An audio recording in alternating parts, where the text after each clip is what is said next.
Hey, what's going on, guys? Welcome back to the GM.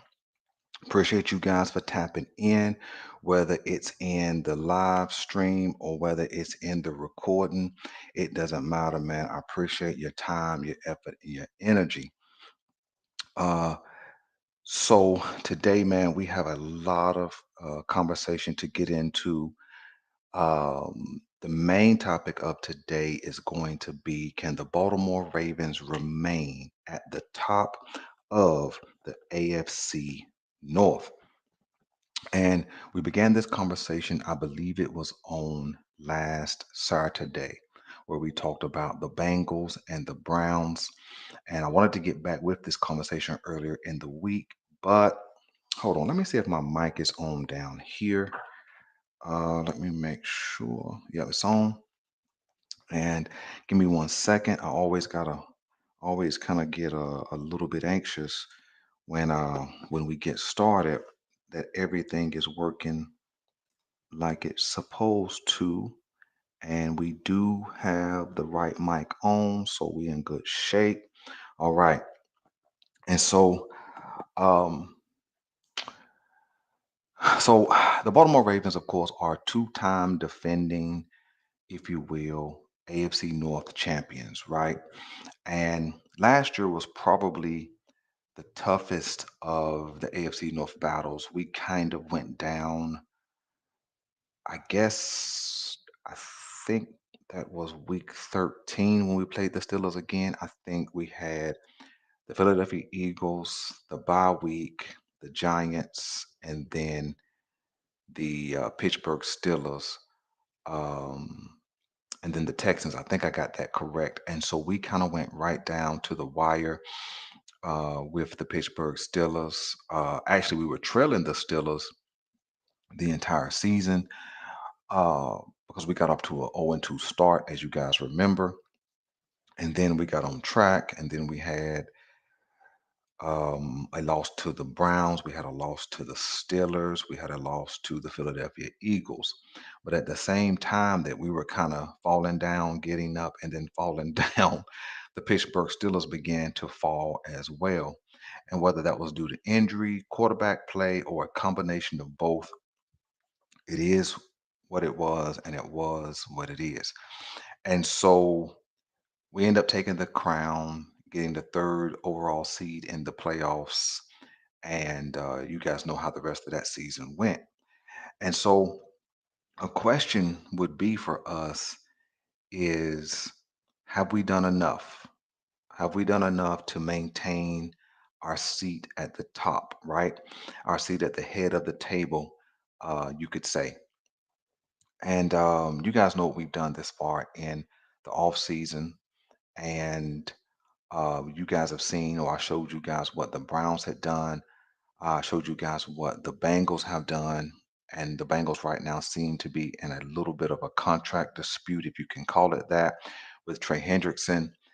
And, in a very similar situation that we are with a Derrick Henry. Trey wants a contract extension. He wants to get in on the getting money business that all NFL players are in, such as the Max Crosby, such as the Miles Garrett, such as the Nick Bosa from a year ago, and then some of the other players, younger players, have gotten new money as well. Brian Burns last season, so on and so forth. And so there's going to be a couple of um, young thoroughbreds who are going to get new money in a couple of seasons.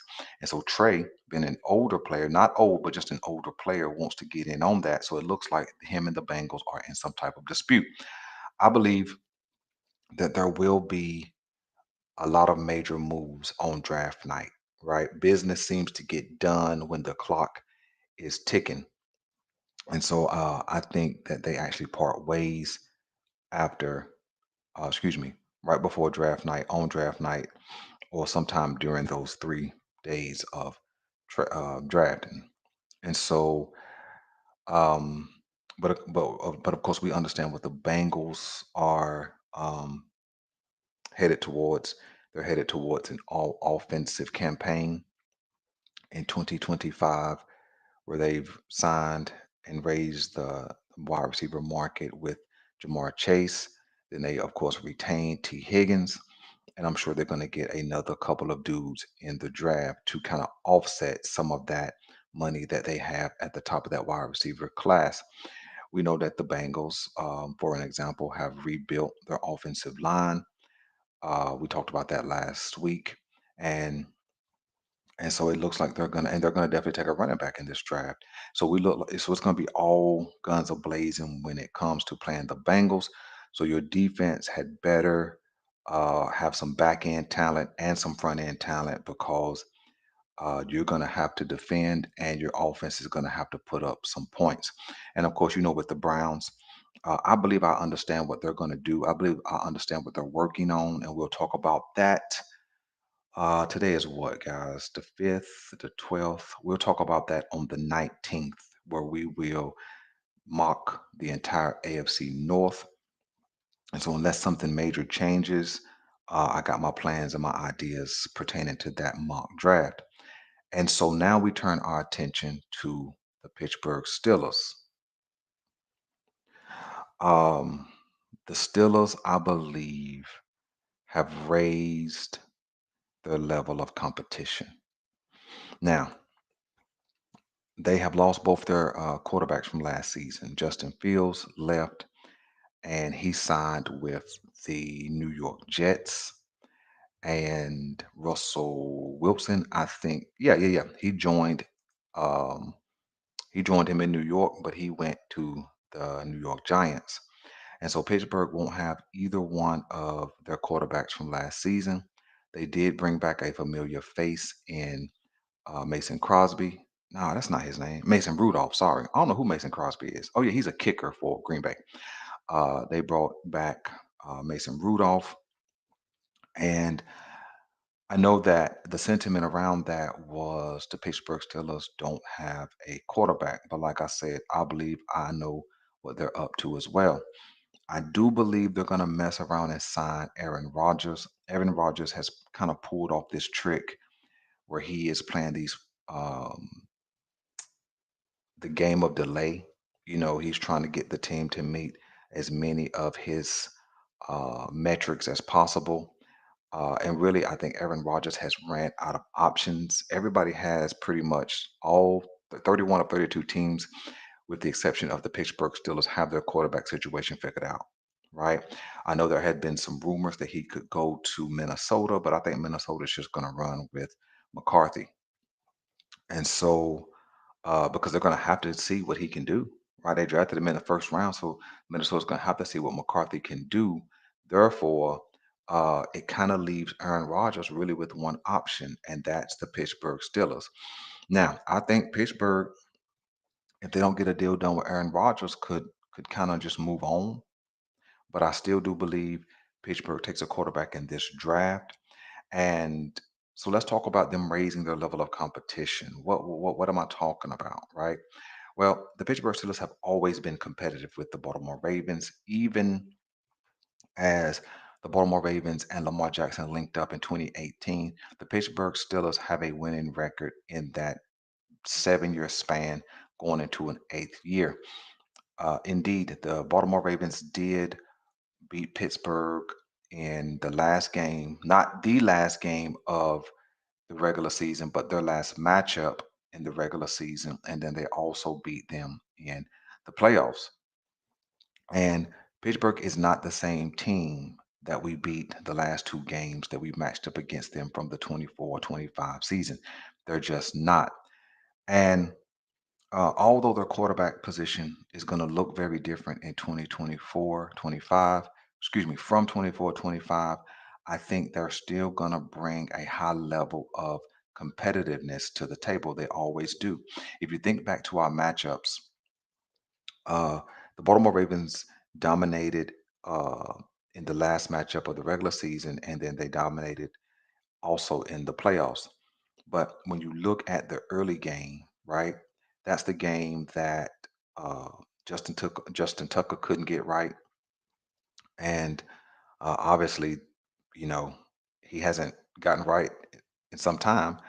But that's the game that their kicker, and I can't think of his name off the top of my head, hit us over the head for 6 field goals, and we lost 18-16.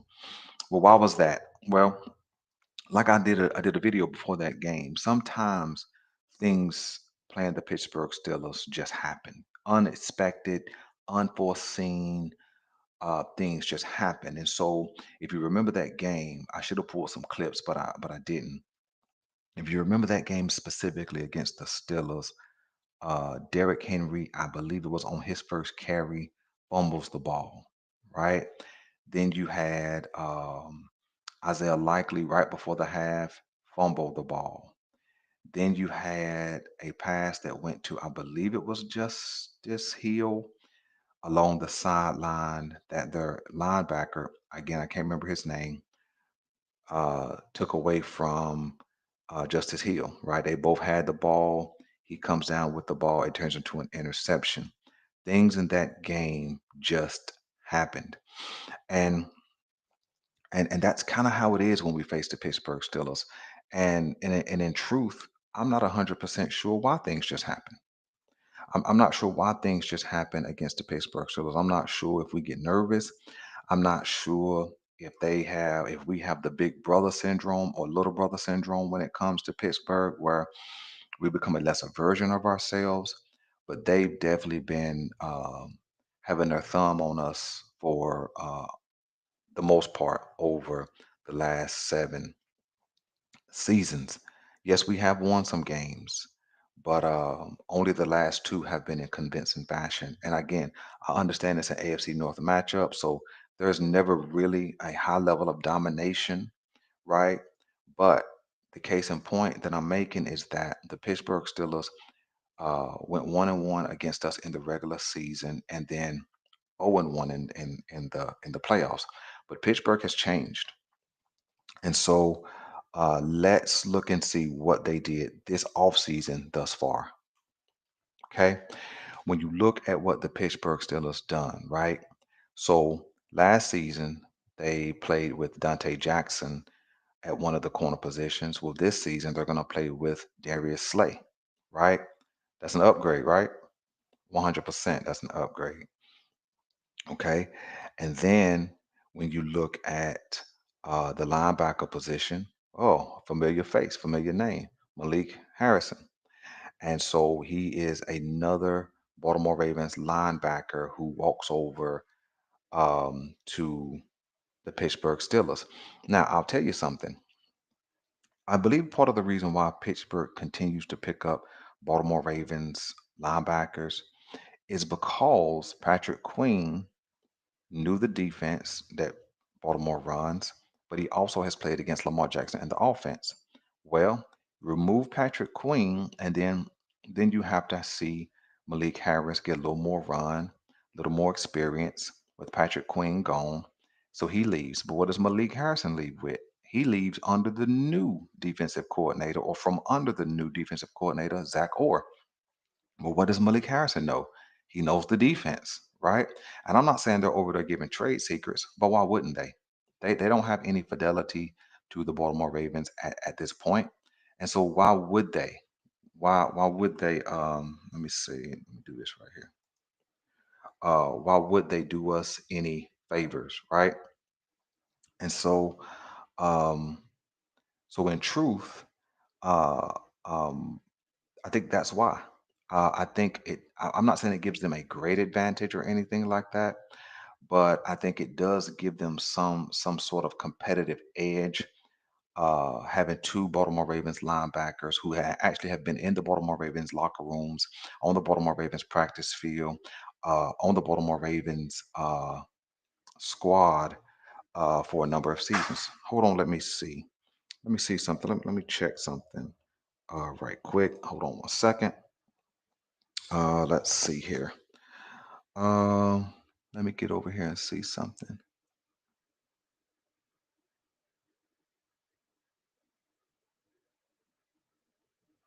Right.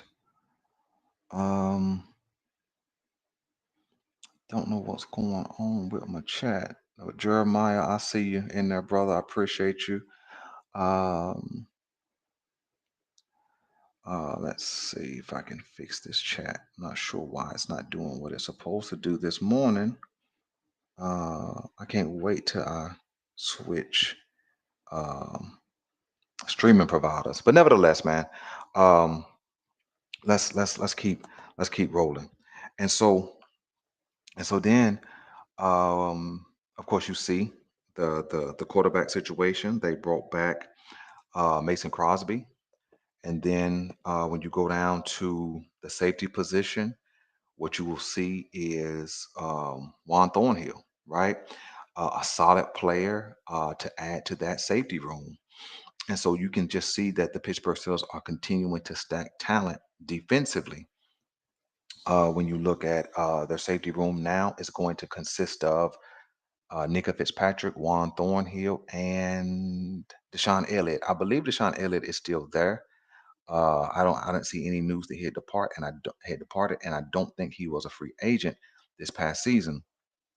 And so um, they have added two quality pieces, actually three quality pieces defensively. And then when you look, they added another cornerback. I don't know much about that guy, but it's still an addition. And then of course the big offseason acquisition is going to be the addition of DK Metcalf. Now, in truth, right? Um, they've done an excellent job building, right? And they have done this, and of course they, because they don't have a quote unquote franchise quarterback signed, they could absolutely afford to pick up these pieces. This is why I think I know what they're going to do in the draft, or at least a part of their scheme as it comes to draft. And so um, the Pittsburgh Steelers have definitely upgraded, right? They're definitely going to be more competitive. And so now let's just line up and play ball in this context, okay? Mason Rudolph right now is going to be your starting quarterback. Of course, I still believe that Aaron Rodgers will sign some type of deal with them. And what the Pittsburgh Steelers need is just somebody to be competent, not elite, not great, just competent. Translation, a game manager. Pittsburgh just really needs somebody to manage the game. That's all. And I'll tell you why. See, DK Metcalf is not going to make a lot of noise. And here's why he's not going to make a lot of noise. They just paid him they gave him a 5 year, $150 million contract. So he's paid. He's going to be satisfied for at least one season.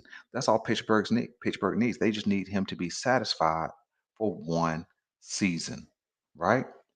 And and then beside him, or now his running mate is George Pickens. That is an elite wide receiver room. George Pickens, again, we're talking about competition between the AFC North.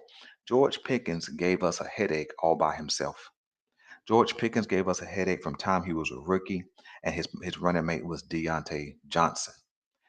George Pickens gave us a headache in some parts last season, and I can't remember who his second guy was. Uh, and then you switch out whoever, but you add DK Metcalf. Now you have two explosive wide receivers. And don't think for a minute that Pittsburgh is going to let George Pickens walk. They're not. They don't have a reason to. Pittsburgh is going to put themselves in position to sign George Pickens. He's probably not going to be a $30 million a year receiver, but he will be close. And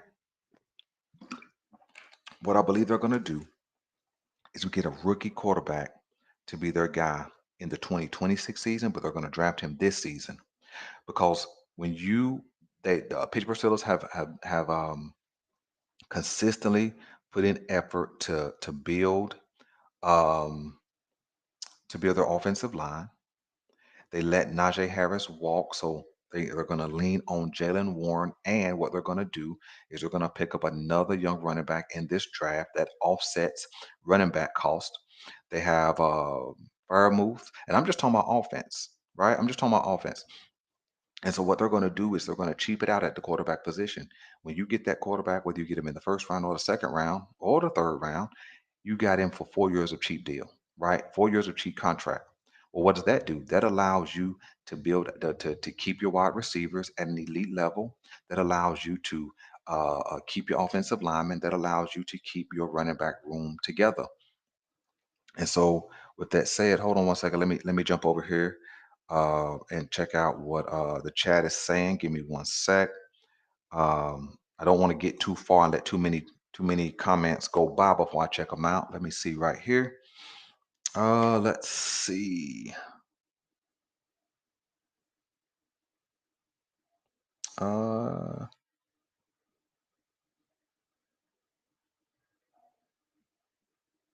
Solidly. Second, right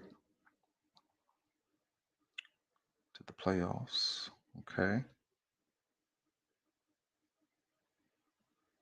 Broncos, but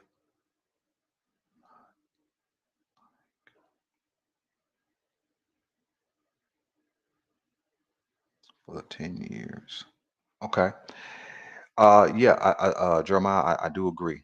I do agree with what you're saying when you're talking about the Broncos and other teams. And Jeremiah, let me ask you a question. Um, uh, I love I love your commentary.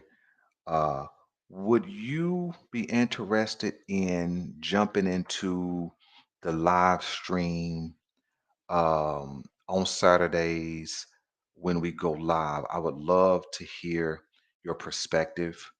Um, just let me know in the in the chat or in the comment section.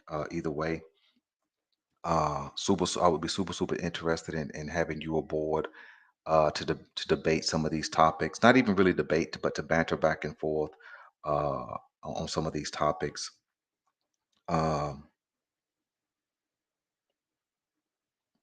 and so just let me know.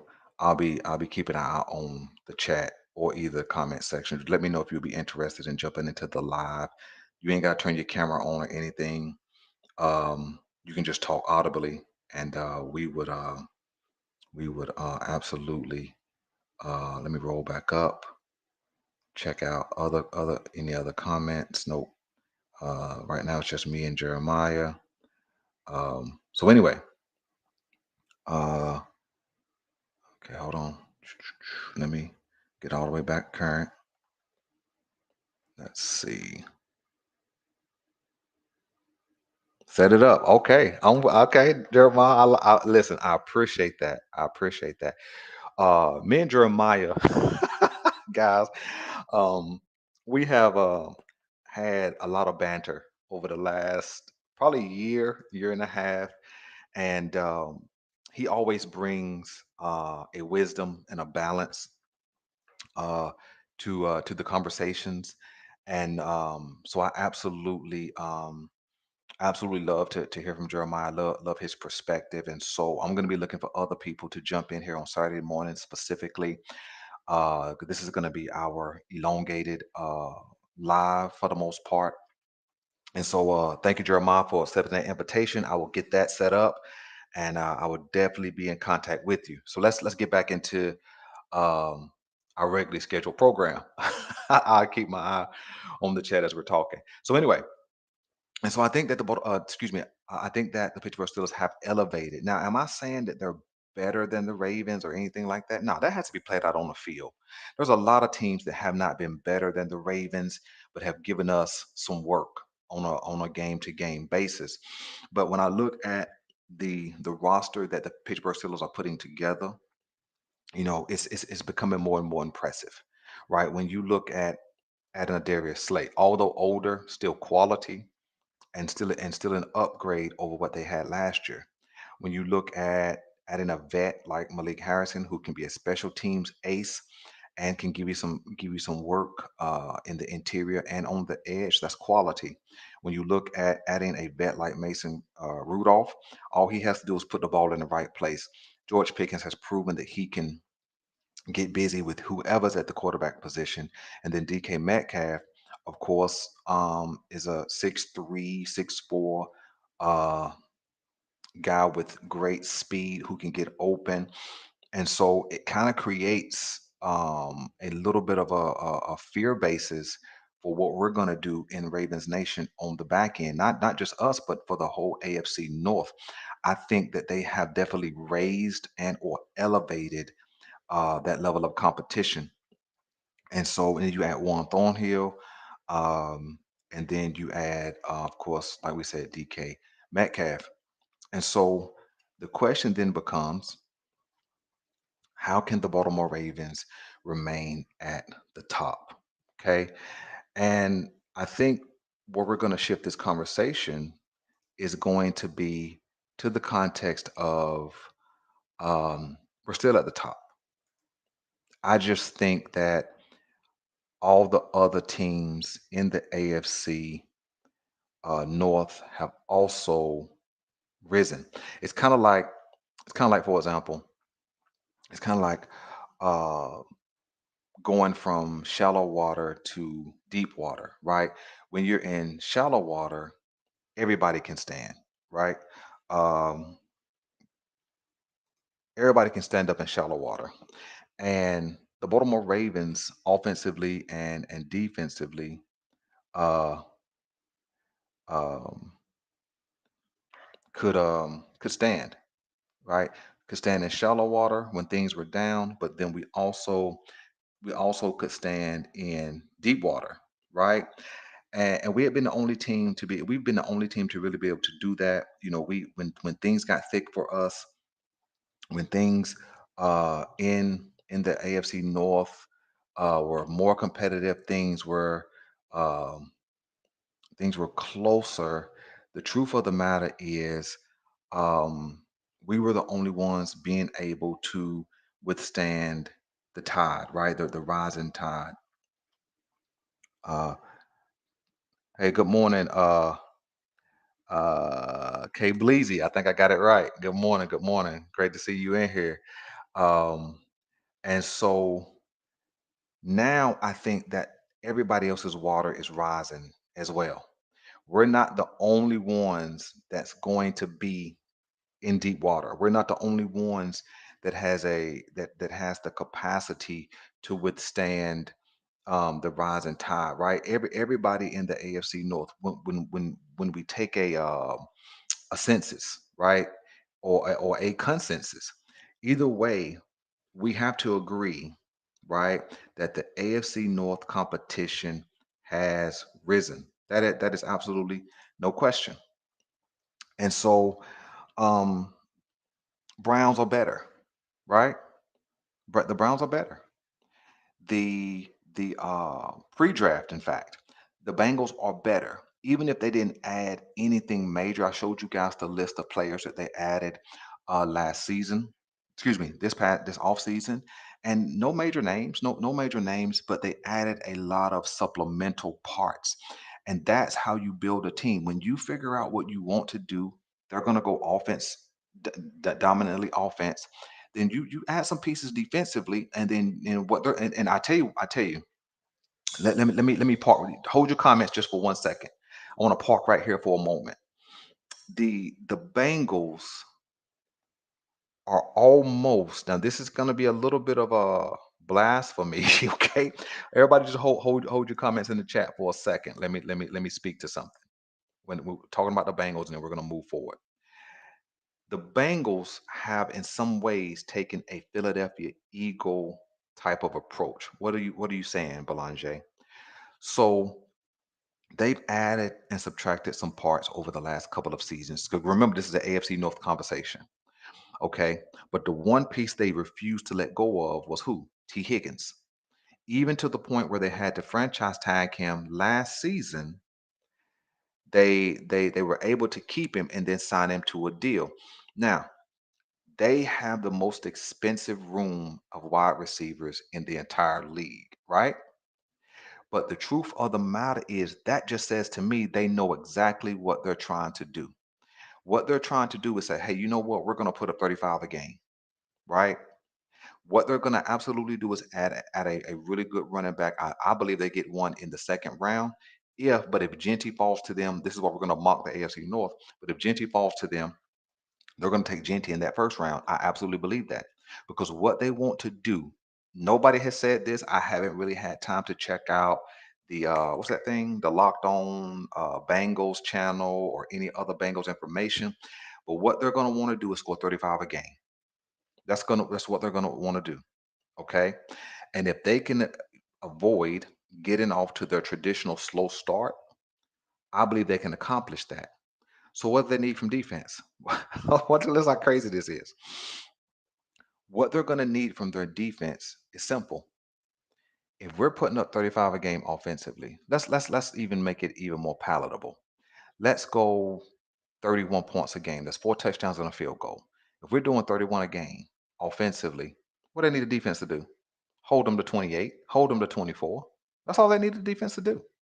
And if they happen to flip Trey Hendrickson, what that does is that puts them in a better position, not to add more veterans, but to go younger, to go more athletic, and to be cheaper, which will validate their offensive game plan, so to speak. And so now the cheaper on and if you pay attention, the reason why I say that's kind of a what's that team I said? Philadelphia Eagles model. The reason why that's kind of their approach when you look at what they did, um, and I'm not saying that the Bengals had any type of forethought, right? Oh, let's be like the Philadelphia Eagles. Nobody has that kind of approach. But I showed you guys back 3 4 months ago that the Philadelphia Eagles had no money really invested in their on their defense, right? Everybody along that defensive line was um, was cheap, right? Including Josh Sweat. That's why they let him walk this offseason because he was going to get a good salary from another team. So everybody along the defense line was cheap. The linebackers were cheap, but they were productive, right? The secondary was cheap. Quinyon Mitchell, rookie deal. And what's the other? Cooper DeJean, rookie deal, right? And so um, good morning. Good morning. Good morning, Heather. Glad to see you in here. And you guys do me a favor. If you're watching, man, do me a favor. Hit subscribe if you're not a subscriber, and hit the like button if you're not. Uh, uh, um, if you haven't already done that. But and then so all the biggest salary they had defensively would have been who? Darius Slay. Let me lay this out. This is why this conversation is important. And so then because the defense is so cheap, it validated them keeping all of their offensive pieces, left tackle all the way to the right tackle. Quarterback, remember, Jalen Hurts is on a max deal for a quarterback. Not even Jalen Hurts, you got AJ Brown on a max deal. You got Devontae Smith already signed a deal. You were able to raise the pay of what's that guy's name? Saquon Barkley. Let's see. Let me check out these chats right quick.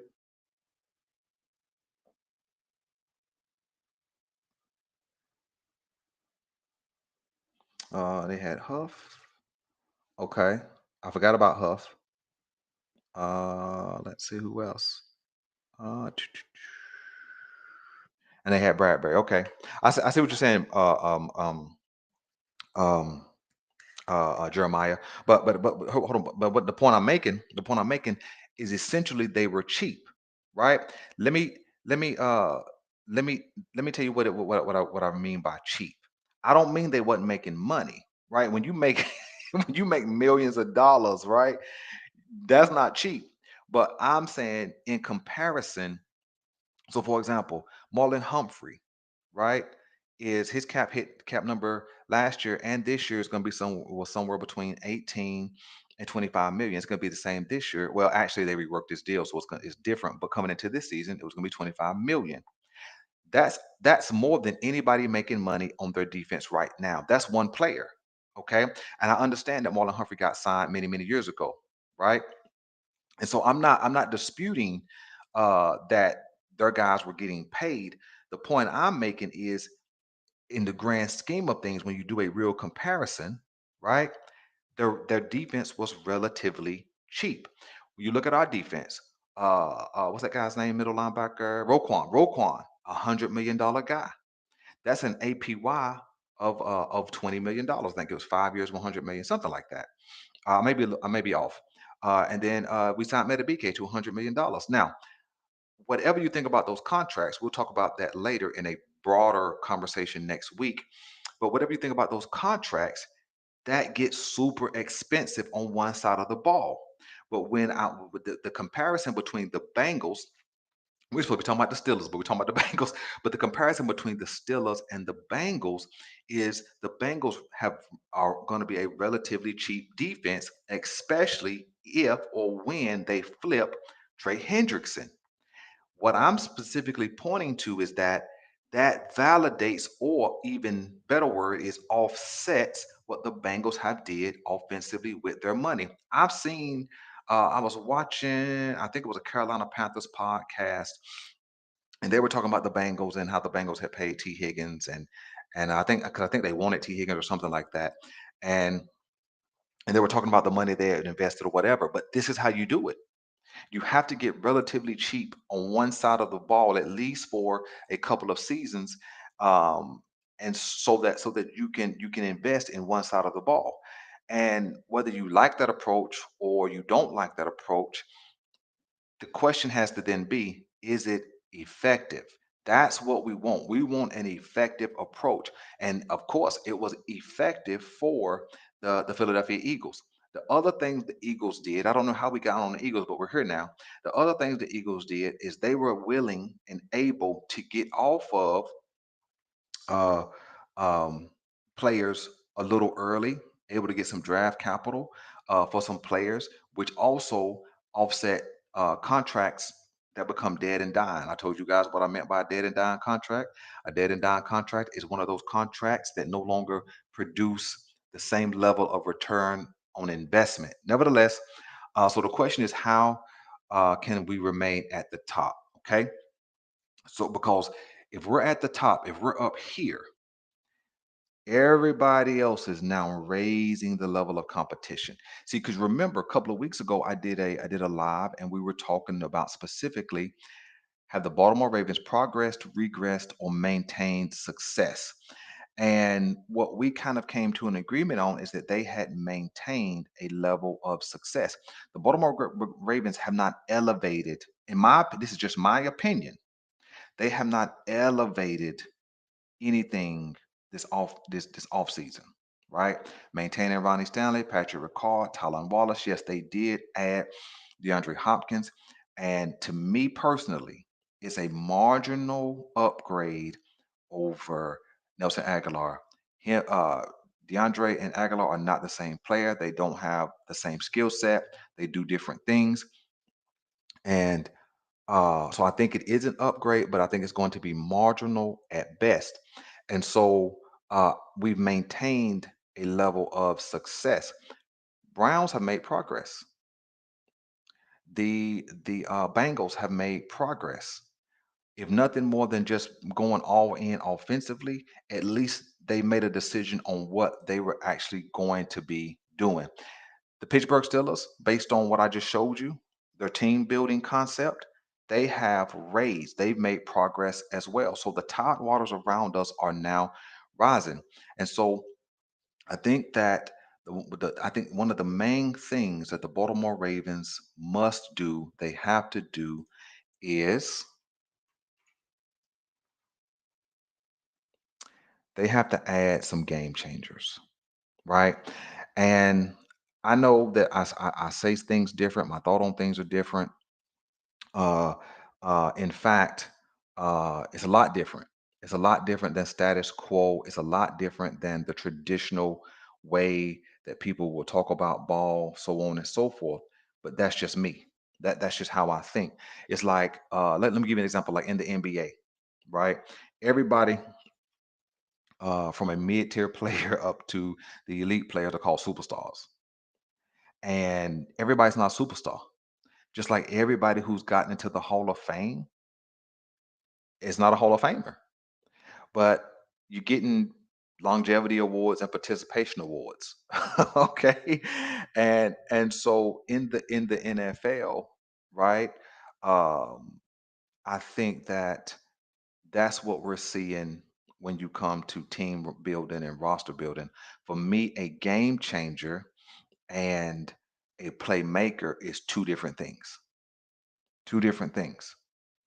Now, uh, I can't see my chat right now, but how many of you in the chat, and how many of you, whether you're watching live or you watch the recording, how many of you believe that Lamar Jackson is a game changer? That sounds like a contradictory type question, but I'm really not being contradictory. It's really a real question that I'm asking. Um, because my qualifications for a game changer are going to be a little different. Let me kind of explain. I think Lamar Jackson is the best player in the entire league. Uh, Hopkins is very way more reliable. Okay. Okay. Yeah, I got you on the Hopkins comment. But I think Lamar Jackson is not the game changer. I think he's the table setter. He's the point guard. He's a playmaker. But the game changer, I don't think we have. When and again, can Lamar Jackson take over a game? Yes. But we don't need him to be the game changer. We don't. We need other players around him to be game changers. A game changer for me is somebody who can make a play or plays to change the direction of a game. When your team is kind of lost momentum, when your team doesn't really seem to have it together, he is that guy who can make plays to change the direction of the way the game is going. Can Lamar be that? Yes, but I don't need him. I don't want him to be the only game changer. I want him just to be the table setter. I want him to be a distributor. I want him to be able to turn around and hand it off, which he's able to do. But I want him to turn around and be able to hand it off and just step back and watch everybody else work. I want him to be able to deliver the ball and just watch everybody else work. You see, and right now, Lamar Jackson has been the playmaker, the game changer, the running back, and also, of course, the quarterback. And so I want to see the Baltimore Ravens add some game changers. Even on the defense side of the ball, I don't see us have one. Kyle Hamilton is elite. To me, he is the best safety in the league, but not a game changer. What do I mean? A game changer, again, is somebody who's going to make plays to change the direction of how the game is headed. Take, for example, at a safety position, let's go way back and let's use an old Baltimore Ravens. Who was the best game changing Baltimore Ravens ever at safety? Ed Reed. In fact, I put him as the best safety ever to do it. When you look at his statistics, his interceptions, his return on those interceptions, those are game changing plays. And I think too often um, um, we lack that, right? What I mean? You take the edge rush, right? You need a game changer at edge rush. Let me give you an example. In the AFC North alone, who's a game changer at edge rush? Miles Garrett. He's a guy who can absolutely destroy an offensive game plan from one side of the formation, right? He is. TJ Watt. We've seen him multiple times destroy uh, our game plan offensively, right? Those are game changers. They're the type of player that, hey, when you need a strip sack fumble, somehow, some way, they come up with the play. They change the direction of the game. And for whatever the reason, we don't seem to have that, especially in the clutch moments. So I think that that's what the Baltimore Ravens need to do as it pertains to um, being able to raise their level of competitiveness in the AFC North.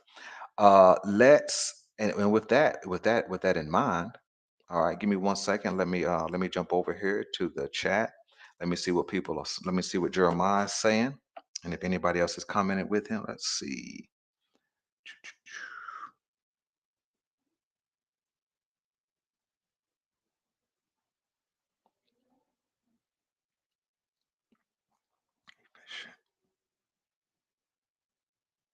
Yeah, I agree. I agree, Jeremiah. The Ravens are historically efficient on offense. I do agree with that. I do believe Hopkins is an upgrade over Nelson Aguilar.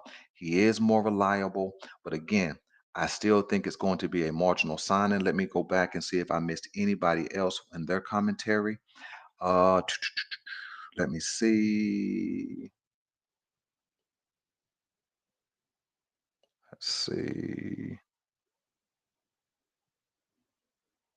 Yeah, and Jalen Carter is a monster, right? Now, let's talk about how the Baltimore Ravens can add a game changer, and then we're going to get into our mock drafting. Um, so as we switch gears, there is a couple of ways, and one main way to add a game changing type player, and that's going to be by trade, right? And I do think we have some candidates who could be up for trade. Um, and I won't get into the specifics of that. That's going to be a trade conversation probably in 2 weeks as we get closer to the draft, because I don't think we're making any trades between now and the draft. We may make trades draft night, but I don't think we're trading anybody away anytime soon. Excuse me. And so, but guys around the league who you've heard some buzz on, right? Some commentary about, especially moving. If you think defensively, because right now I think all of the offensive game changing type players, I think they're off the board. DK Metcalf is already moved. Debo Samuel's already moved. I don't think Brandon Ayuk, who there is some rumors around a little bit, I don't think he's moving. And if he does, he's too expensive for our blood, and I don't think he changes life a whole bunch for the Ravens. I don't think there's any offensive linemen who are going to be game changers. They would be just be stabilizers, in my opinion. The running back room is set, tight end room is set. So I don't think there's anything offensively that we're going to be able to do at this point that would be a game changing type move. But what I do believe is there are some candidates that I've heard buzz about around the league defensively. I've just this week I heard some commentary around. Somebody correct me if this name is wrong. I'm pretty sure I have his name correct though. Trayvon Walker, defensive tackle out of Jacksonville. The question has been, will Jacksonville move on from Trayvon Walker? Are they willing to move on from him, get the draft capital, and um, build once again in the trenches? I think he could be a game changer for us. He probably has not had the career yet that it was expected for him to have, but I think part of that is just being stuck in Jacksonville. A lot of times, if you want your career to die, there's a couple of teams you go to. Unfortunately, there is some places you can go to where your career seems to either not get started or it dies once you get there. In Jacksonville over the last couple of seasons, it's just one of those places. And so what I think is Trayvon Walker could be a guy that the Baltimore Ravens could actually look into. Let's see. Okay. Um, who else? What's the guy out in edge rusher out in Dallas? Michael Parsons. Now I know that nobody thinks that he could be on the move. I know many people think that Jerry Jones is just kind of playing games. I don't know if he's got a new contract at this point. I know he was in talks for a new contract. Nevertheless, Michael Parsons could absolutely be a game changer for a team like the Ravens. Of course, I don't have trade packages put together for either one of these guys, but they could be a game changer. When you look at, let me think of another player from around the league. Mm, trying to think. There's no other edge rushers right now. And I think both your top You type in cornerbacks, they're not on the move. Sauce Gardner is not going anywhere. The Panthers just signed J.C. Horn. I'm thinking about young guys who can lock down one side of the field. Pat Surtain is not going anywhere. He ain't got his money yet, but he ain't going anywhere. So I really believe that those guys aren't moving. But I think Walker out of let's see,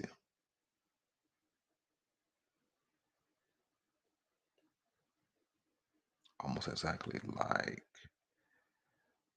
away. Yeah, yeah. Now they do have similar games, but I think Walker's a better player. Only again with Walker, you have to put in context where he is, right? Jacksonville has been in consistent turmoil from the time he got there. And the reason why you're drafting that high in the draft is because you're not a great team. I can't remember where Trayvon Walker was drafted, but I'm pretty sure he was drafted minimum top 15, but I think he was drafted in the top 10. I'm not 100% sure of that. And so when you're consistently drafting top 15, top 10, um,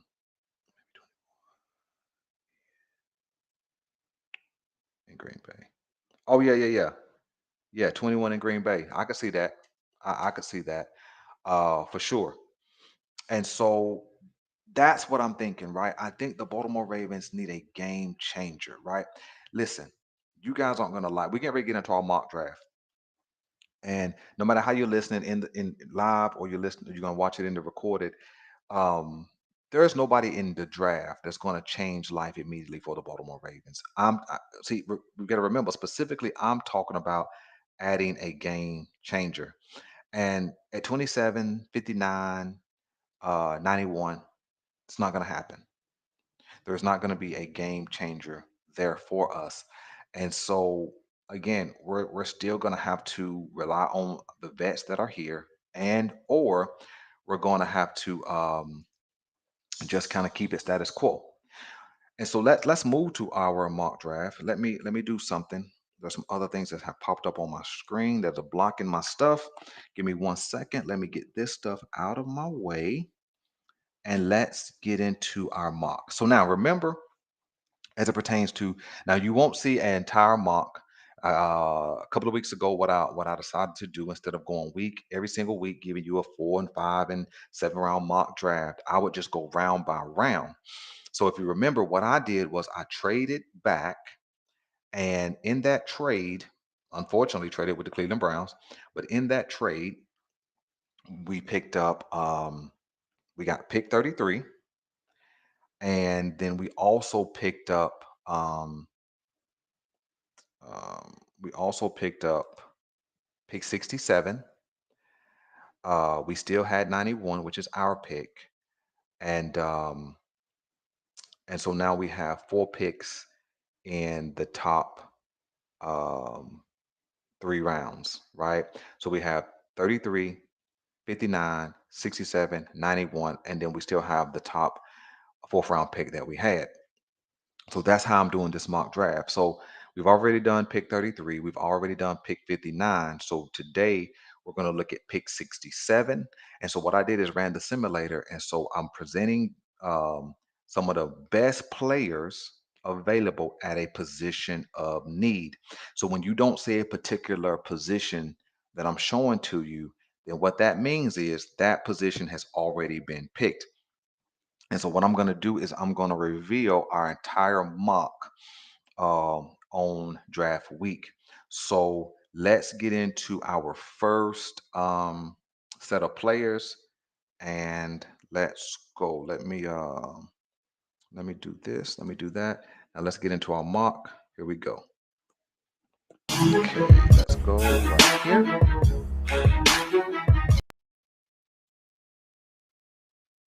So just in case you didn't catch the name for pick 67, these are our candidates. Our first candidate is safety Andrew Makuba.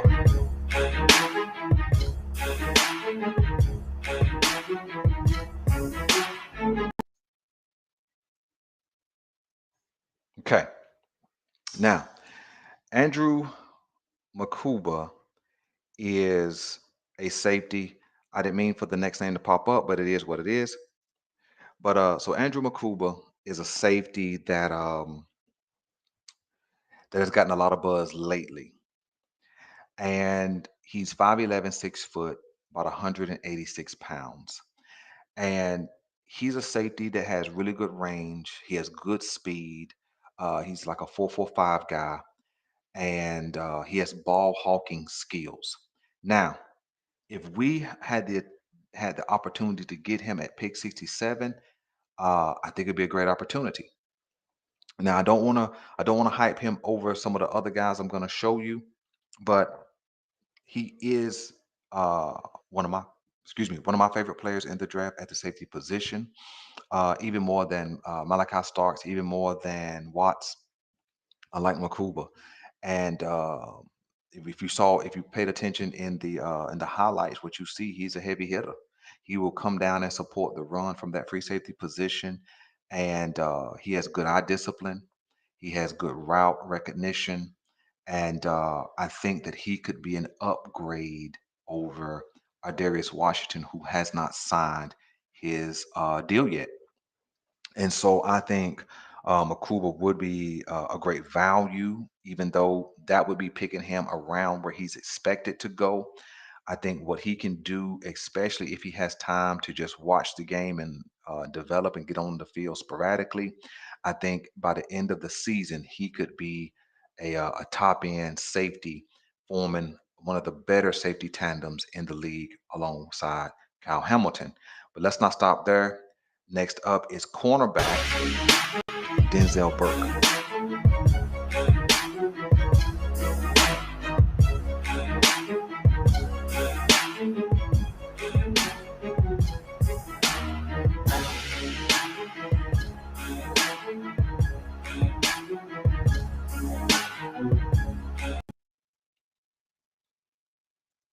Now I'm gonna pause right here.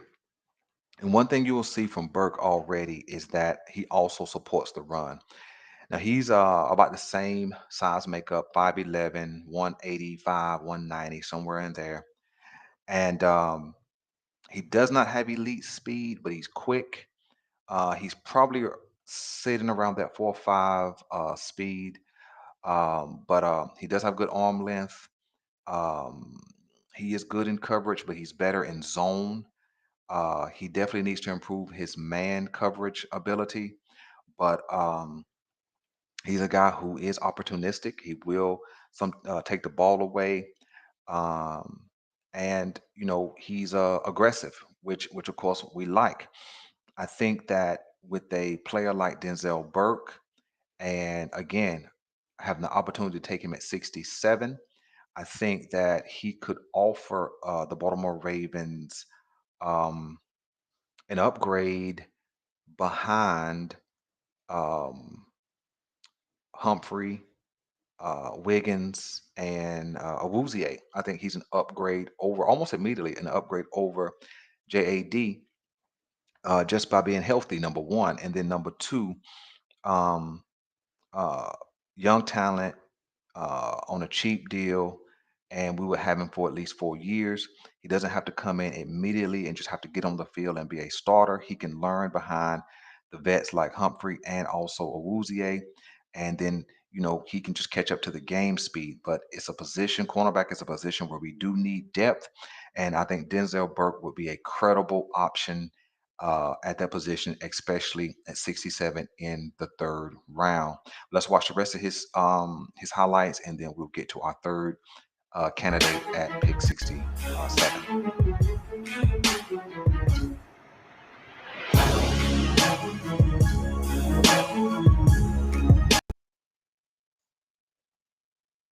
Okay, and so our third candidate is Isaiah Bond, wide receiver. And I'm gonna let him play all the way through, and then we'll talk about all of the candidates.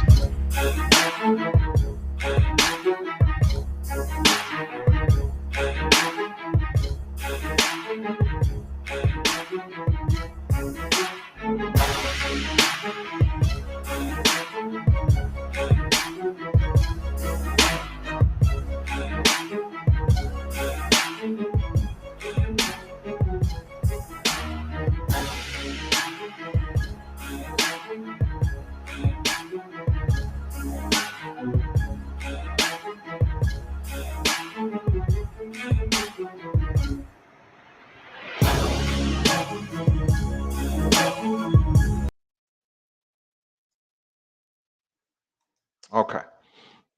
So Isaiah Bond is a wide receiver. He's probably between 5'11 and 6'1". I've seen, depending on where you go and what you look at, I've seen, I've seen his measurables in kind of in different context. I've seen 5'11", 190. I've seen 6 foot, 197. Either way, let's call him 6 foot and 195. Okay. He's a guy with good speed, good top end speed. Um, he has a diverse route tree. He can do it short, intermediate, and he can go deep. And when you saw some of his highlights, they can use him as um, I guess you would call it more of like a gadget type player, kind of like what you saw the Chiefs do with Xavier Worthy last season. You saw them give him the ball out of the backfield. You saw the Chiefs take Worthy and uh, you know throw it to him short. You saw him send Worthy deep. Hold on one second. Let me expand the chat so I can see what you guys are over here saying. Let's see who we got in here. Um, let's see. Hey, what's going on, Deshaun? Good to see you in here. Appreciate you checking us out. Let's see. Let's see. Maybe. Oh, okay. Um, okay. So nobody commenting on the draft candidates, and that's cool. But here's the thing. Here's the thing. When you think about the Baltimore Ravens and you think about what we could do at 67, I think all three guys are viable options, right? I think Makuba would upgrade our safety room. I think Isaiah Bond would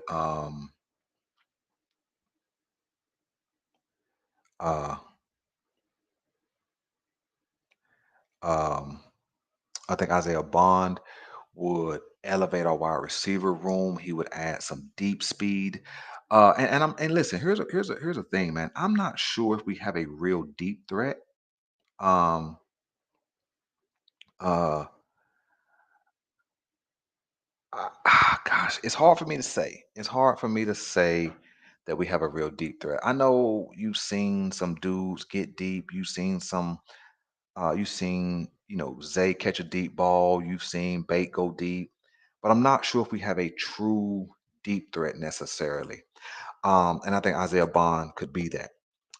Again, I know we got Tez Walker. Let me acknowledge him. I know we got Tez Walker, but last year we seen him get on the field. He did make a big play, touchdown from Lamar Jackson. But that's really all we've seen from him. And so I don't know if you know, his use case wasn't there last year as a field stretcher. That is Tez Walker. But I think Isaiah Bond just adds to and upgrades that talent level. And then, of course, Denzel Burke at the cornerback position. I think all three guys at pick 67 could be viable options. All right. And so here's the bonus, man, of trading back and picking up, trading back to 33 is we're three players in, right? Again, I will present who we pick to you guys probably in 2 weeks. And so, but guess what? We got one more we got one more draft pick. We got one more draft pick that we need to explore. And so let's get into it. We're at pick 91. There will only be two candidates for pick 91. And so I want you guys to let me know who you like out of these guys right here. Let's get it going.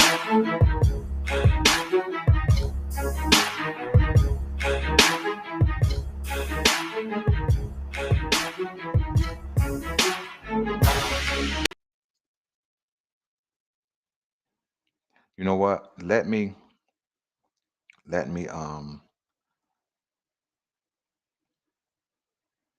Wait a minute. That's the same clip. Hold on. I messed up. Hold on. Did I load the second? Okay, here it is. Sorry about that. Here it is.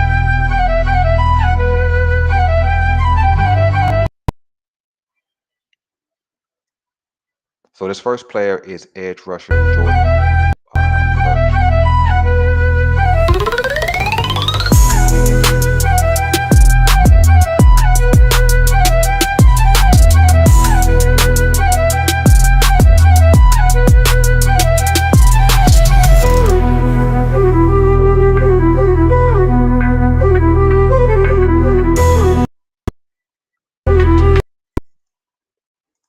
Okay, so let's talk about Birch before we get the next guy onto the screen. And so Jordan Birch is the edge rusher, 6'4", 279. And that kind of, has been kind of the area size, as far as size and weight that the Baltimore Ravens have drafted in. That is kind of the metric for Odafe. That's kind of the metric for what's his name? Adisa Isaac. That's kind of the metric for um what's it David Ajabo.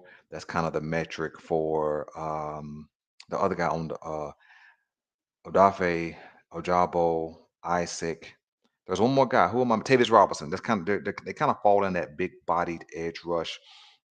And so Jordan Birch kind of fits that mold. We'll talk about this next guy in a minute. So he kind of fits that mold. And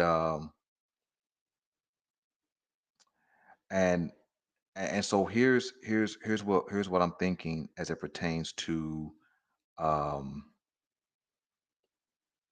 here's kind of what I'm thinking as it pertains to um Jordan Birch.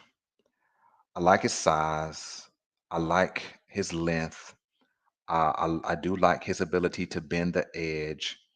I like his ability to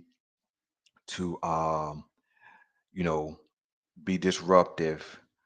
But when I when I look at the when I look at his analysis, what I found out was he struggles to stop the run. And that's insane to me. That's insane to me. A guy to be typically when you have a big body guy like this, like Jordan Birch, uh, uh, when you have a big body guy like Jordan Birch, he's good against the run, struggles to in pass rush. It's the opposite for this guy, right? And so he has a little bit lack of a motor. And so I think we have a couple of these guys already, but again, he was one of the best guys available. Hold on one second. I'll finish talking about Birch in a second. Let me jump into the chat and let me see uh, what's being said. And then I'll catch up with where we were. Uh,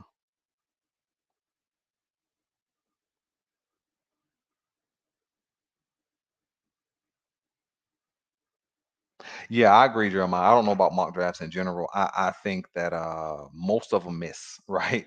But I think at this point of the season, what ends up happening is, um, what are we going to talk about? I think that's the sentiment. What are we really going to be talking about? Because there's not a lot of news, especially at this point of the free agency. There's not going to be a lot of news, and we can come up with some dramatics, but it's all going to be revisionist history. We can come up with old stories and tell old narratives, but it's not going to be conducive for moving forward.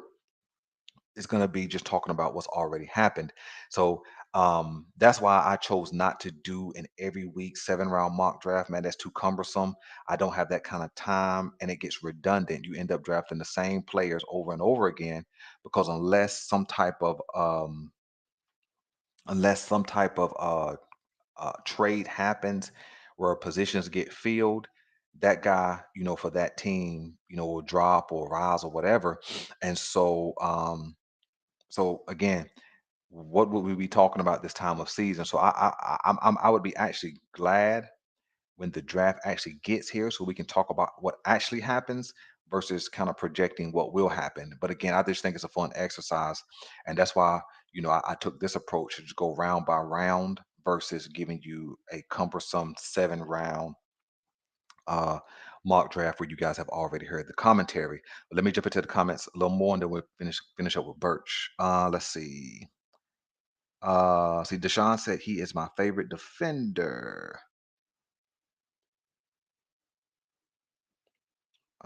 Tactical um, Oregon. Um, yeah, yeah, right. Yeah. Are you talking about Makuba, Deshaun? Were you talking about Makuba being your favorite defender, second favorite defender when you made that comment? Um, Pick 67. Is that who you're talking about? Um, and then let me. I'm trying to catch up with everybody. I don't have that skill to. Tavius is next year.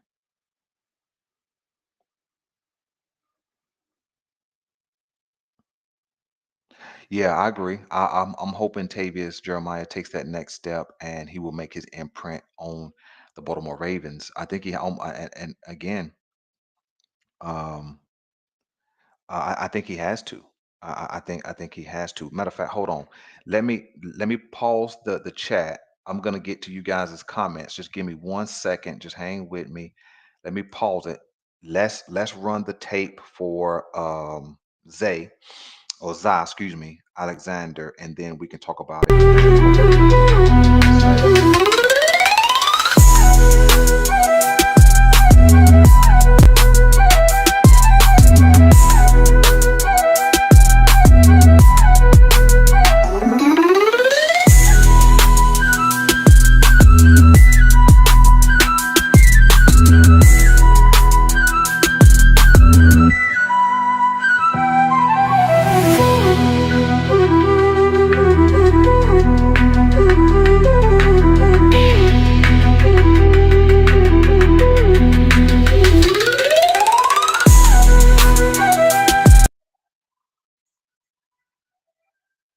Okay. So um now I can fully dedicate the comment to the comments in the chat. So let me blow that screen up. I'm gonna take me down. You guys don't need to see me.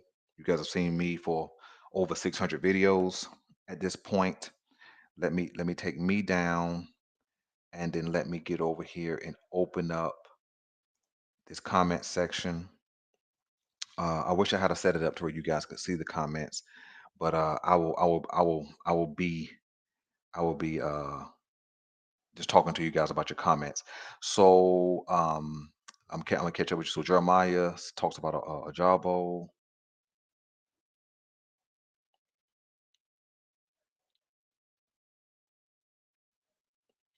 Yeah, yeah. So yeah, I definitely hear what you're saying about Ojabo being a late bloomer, but he don't have no choice because he don't have a choice but to late bloom late um because he hasn't done anything up until this fall. Injuries have kind of made his career less than stellar. Let's just call it that, right? Only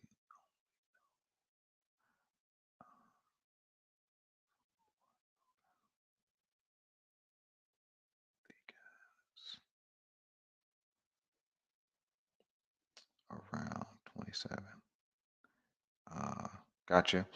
Yeah, and that's why mock drafting is not really my thing because you have to really study. Responding to Jeremiah saying he only knows about the guys, most of the guys are around 27. Oregon, he is 6'6",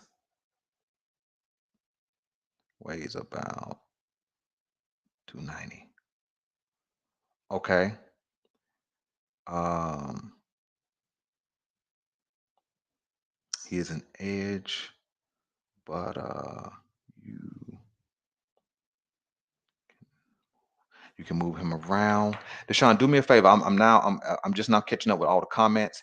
Tell me to put his name in the chat so I can know who you're talking about, who the 6'6" edge is. I think I know who you're talking about, but I don't know his name right off the top of my head. Um, see, we need bigs.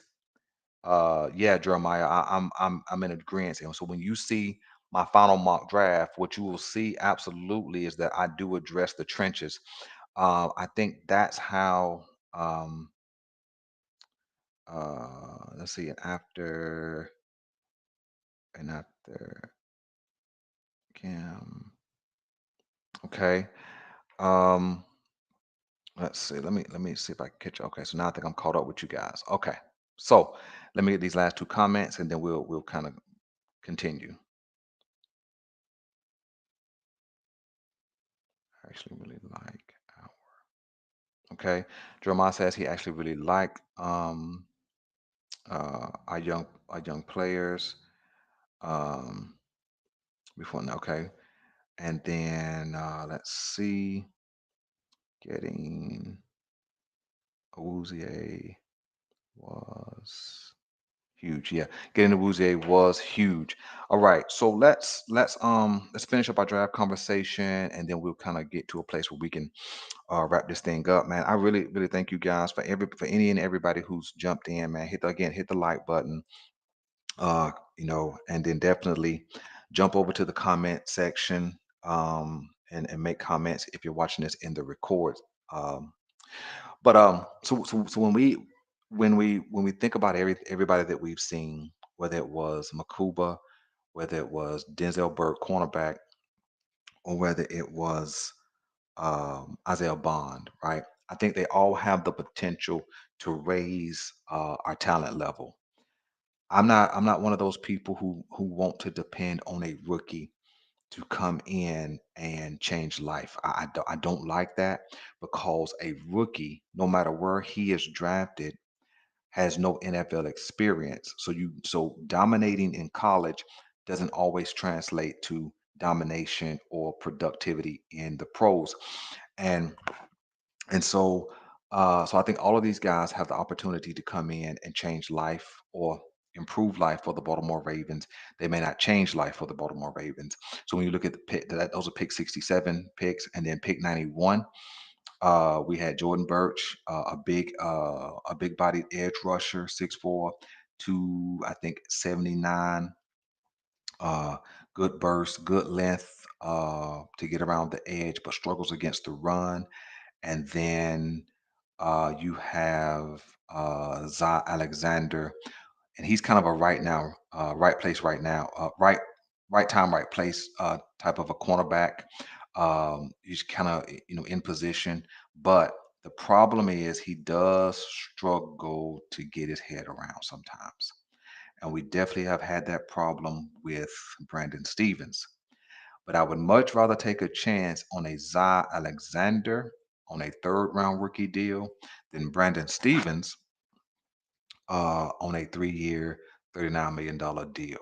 The math doesn't work. And so, man, let's close out right here. Let's close out um, with some last thoughts. I think no matter what we do in the draft, um, the Baltimore Ravens are in a solid position roster wise. I believe that. I believe that um, we're solid in a lot of places, and we are less vulnerable than we've been in a number of years.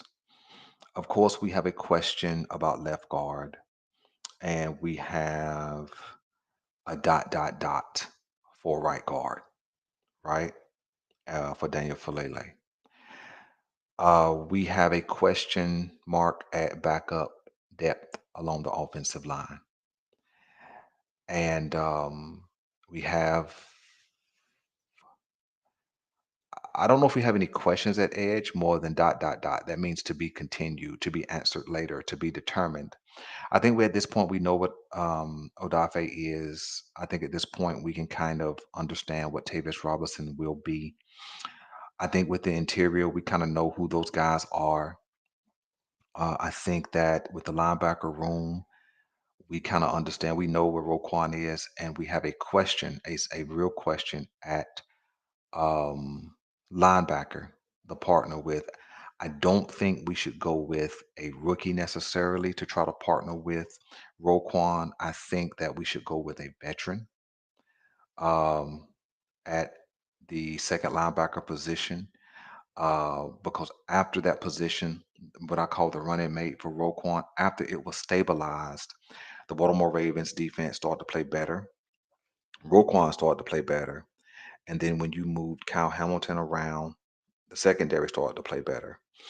And we do have a question at free safety, right? Not a dot dot dot. We have a question. All right. Let me get over here and look at these comments as we in transition to close.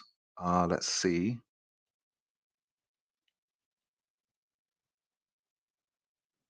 They have built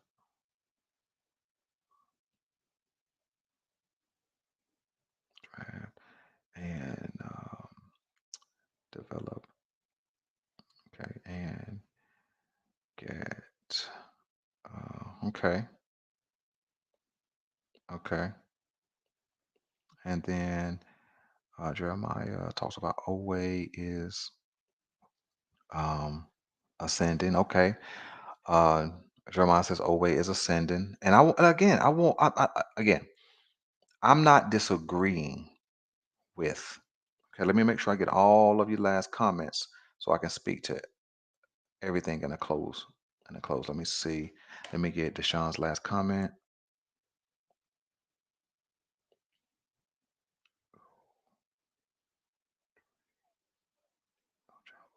Yeah, and then Deshaun said they need to trade Ajabo, and I can understand everybody's sentiment when it comes to right the edge position.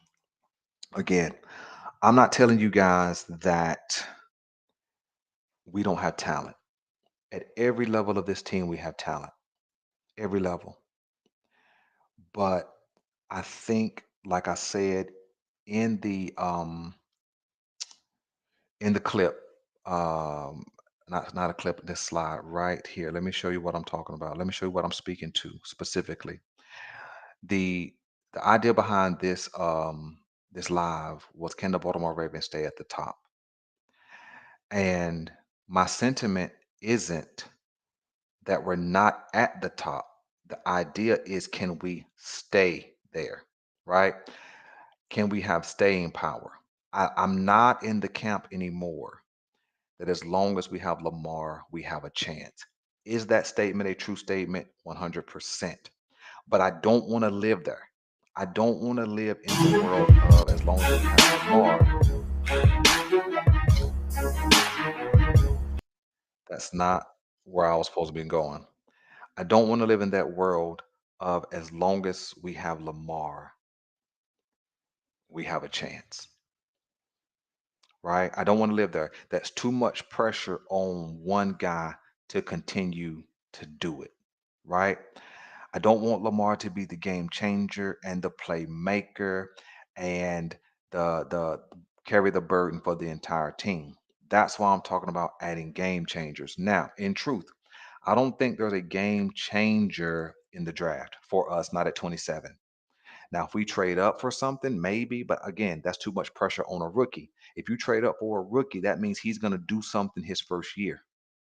And I think that we're at a place and a time where we probably need to solidify more of the vulnerable areas with vets so that rookies can just learn and be a part of a rotation, not have to be an impact on day one, right? That's kind of my sentiment because what you've seen from the Browns, the Bengals, and the Steelers is they've added veterans, which will raise their level of competition. You understand what I'm saying? They've added veterans to raise it up. We've only maintained, so we're kind of static, if you will. We're kind of straight across where they've gone up. And so if this was stocks, you would like for your investment to raise and then stable out, and then raise and then stable out. That's kind of what the Ravens have done. But what the other teams in the AFC North have done is they've invested and then they've raised up exponentially. And until proven otherwise, right, they're catching up with the Ravens, right? And so and so that's why I say we need to add game changers. Now, this draft won't bring game changers. I just had to do the mock part.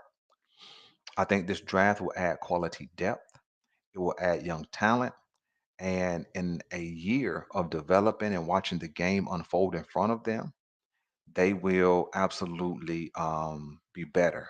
We will be better. This is a draft the Baltimore Ravens cannot afford to miss on. And that gets into a deeper conversation next week. It's a draft that we can't come out with 11 picks. Matter of fact, I don't think we pick 11 players. I think we pick nine, maybe eight or nine, rather. But this is not a draft that we're going to be able to afford to miss on. We can't have a draft where only two players perform. That's why I don't want to have a draft where we have to lean on, like we did last year, a Nate Wiggins early, where we have to lean on a Roger Rosengarten to come in. Because a plug and play left tackle, right tackle is a little more difficult than a plug and play interior lineman. And so I want this draft to be the type of draft where we build in the trenches. We get younger, less expensive, maybe elevate, the back end talent. But I would like to see us fill some of the extra holes with depth. I don't want to lean on the draft and say, see, because here's the thing: if Darius Washington has not signed his tender, which I think we will know by the 12th of April, I believe, or maybe the 18th, I can't remember which date it is, we will know kind of where we stand. If Darius Washington doesn't sign his tender going into the draft, I think that pushes safety up to a higher level of need. I don't think there's a safety in the first round at 27 that changes life for us. Because no matter how high you're drafted, there is going to be a learning curve. We are in a situation where I believe we are in win now mode. And we'll get into that conversation more deeply next week. I think we're in win now mode. Therefore, we can't afford to just um, depend on a rookie draft class. We need, I'll give you an example. Let me give you a prime example of why we can't depend on a rookie draft class. Okay, you guys ready for this? It's the 2023 AFC Championship. And Zay Flowers obviously looks like a young thoroughbred. He's doing doing a lot of things well. He catches the ball inside of the 15. I may even be closer, like inside of the 10, right? We're in scoring position. But what does Zay do? As a young rookie, what does he do? He gets up, he gets called for a taunting penalty, which moves us back outside of the 20. Now, if he doesn't make that rookie mistake, see, that's where you put too much pressure on a rookie because rookie's going to do rookie stuff. If he doesn't get up and make that rookie mistake, we now get four cracks at scoring inside the 10. But instead, we have to go all the way back outside of the 25. Now, a couple of plays later, what happens? Zay catches the ball on the goal line. What happens? The ball gets knocked out, right? The first play where he gets called for taunting, rookie mistake. That's a game-changing type play for the other team. The next big play he makes, he unmakes it by getting the ball knocked out. I don't want to hear that's what the defender's supposed to do.